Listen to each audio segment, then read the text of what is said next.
আজ একেবারে হাজির হয়ে গেছি গিমের শাক রেসিপি নিয়ে।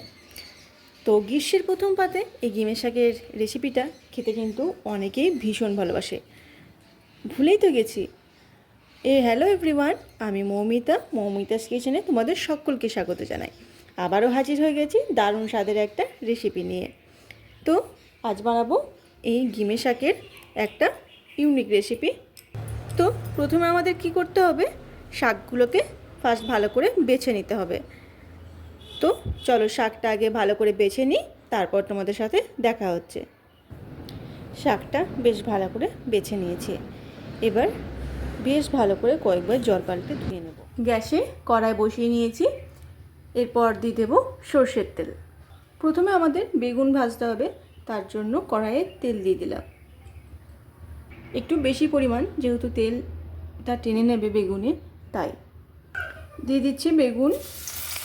আর বেগুনটাকেও দেখো বেশ ছোট্ট ছোট্ট টুকরো করে নিয়েছি।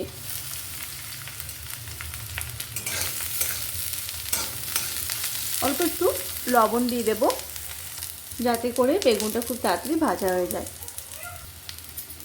নাড়াচাড়া করে নিয়েছি, একটা পিস বেশ ভালো রং ধরে গেছে। একটু ঢাকা দিয়ে দিচ্ছি, তাহলে তাড়াতাড়ি বেগুনটা ভাজা হয়ে যাবে। আমাদের বেগুন ভাজা হয়ে গেছে। এবার বেগুনগুলোকে একটু সাইডে করে এই মাঝের তেলটার মধ্যে দিয়ে দেব কিছু বড়ি।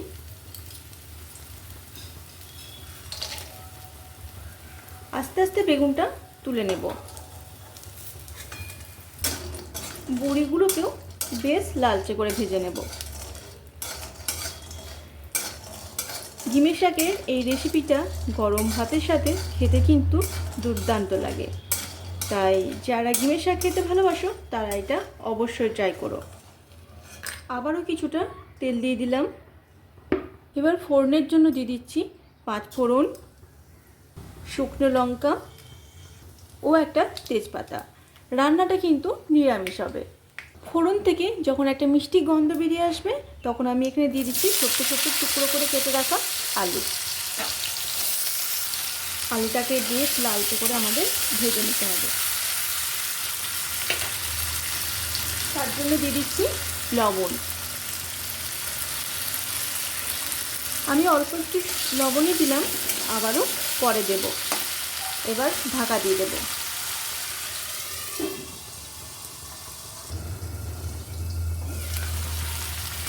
আলুটা আমাদের বেশ একটু ভালো করে ভাজা হয়ে গেছে। এরপর দিয়ে দেব শাকটা।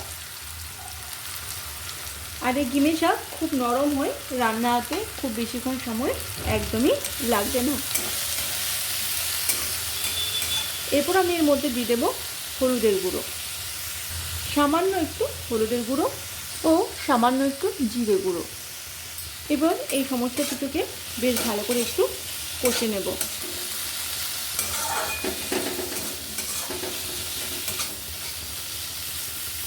সামান্য একটু জল দেব, যাতে করে আলুটা আমাদের খুব তাড়াতাড়ি সেদ্ধ হয়ে যায়।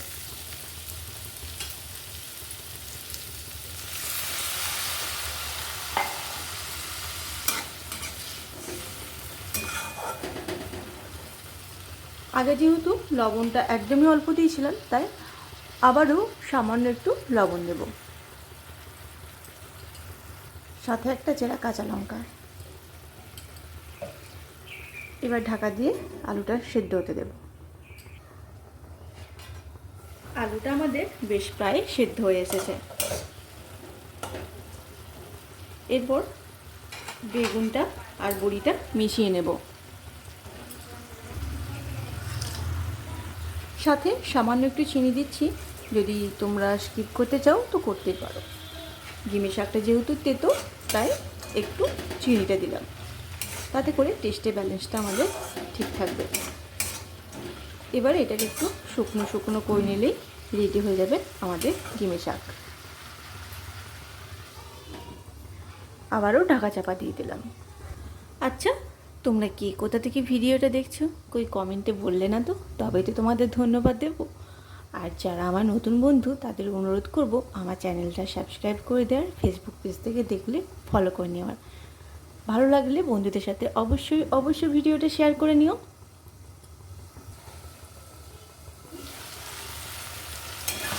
নাও রেডি হয়ে গেছে আমাদের ডিমের শাকের চচ্চড়ি, বা যেটা তোমরা বলবে।